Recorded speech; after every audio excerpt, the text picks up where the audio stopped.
各位亲爱的朋友，我们今天非常荣幸，我带了2位帅哥来参观一个人文空间。那这一位呢，是我们世界非常知名的花甲男孩杨富明，还有一个是我们的新锐作家李炳书。我们今天来这里啊，就是五妃街。那你看看这个呢，建案是非常有名的成美蒲珍，一个非常好的人文空间。我们来看一看这个空间的主人。嗨，王老师好，爷爷，两位好，百栋爷爷，欢迎欢迎欢迎欢迎！我们很高兴呢来到您的这个空间了呢。是那您要不要带来我们去进入你们这个空间来介绍一下它的内容呢？好。我们其实这里面还有一个蛮特别，是为了这个社区大家这边交流，你提供了一个很特别的元素，叫做书，对不对？对对。所以呢，我有注意到说，您在书呢，其实这选择上，其实也有你自己想要去布展的主题。是的。你可以带我们进去看一看吗？来，那我们就这边走喽。好。那这个我们是以艺术跟艺文艺术还有书，对不对？然后一起来塑造这个空间。也想说让我们的住户尽量能够在艺文的气息里面。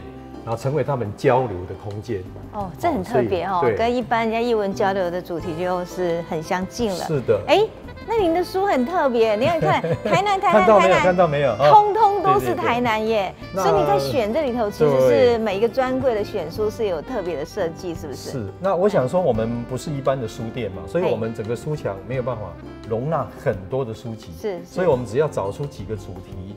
跟住户的连结会比较有关系的。那当然，第一个让我们就是台南出发，台南哦，有台南的作家都在了，哇，您真是识货的。这几本书，这个很重要，老师应该很面熟。哦，有，天天在一起呢。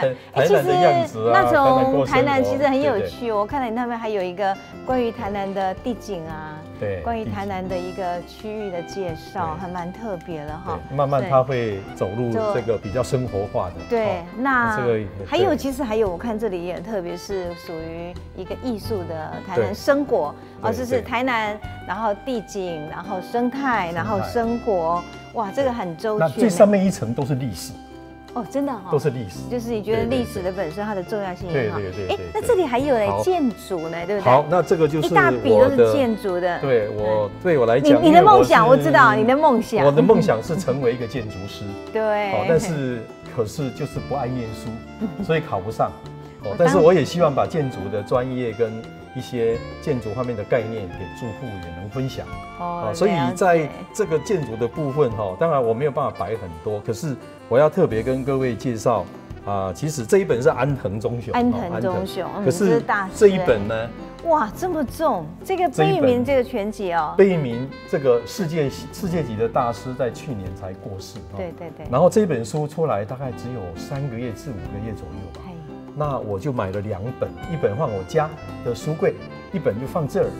那因为这一本其实是我相信我们的住户到了书店可能买不太下去。蛮贵的，这种专业的书，这很贵。那所以我就觉得说，我们这个书墙我也跟我的住户开大会的时候跟他们提到说，如果你们在外面的书店有看到你们喜欢的书，那我觉得适合放这里，你不用买，你告诉我，我去买。了解，等于是买一本好书送给大家来一起阅读。所以我觉得能够把住户喜欢的书放在这边让住户来大家分享，是一个蛮快乐的事。对，所以你看后面那个连安藤忠雄这么厚的书，他都买了，老板自己花钱。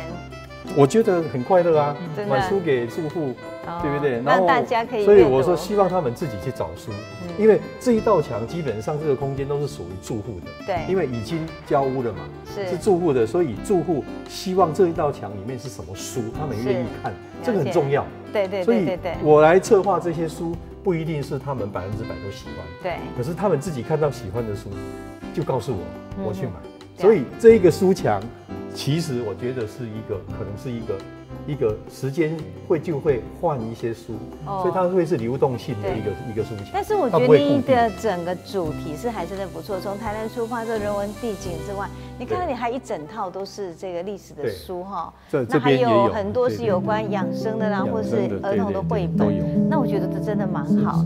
其实我这样子看了以后，觉得蛮感动。这个我们今天纯美先生提供一个这么好的一个场所，因为呢，我可以让很多人住在这里的社区人享用这个艺文空间来阅读，或是来听听这些作者呢，也来办个读书会。那户外的时候呢，我可以请也许很多人来歌唱。像我们今天就非常的幸运哈，你看这土方窑的钟伟正也把他自己创作的歌曲呢带过来，真的是很美的地方，非常感动的画面。我们来静静的享受，来聆听这个感觉啊。是的。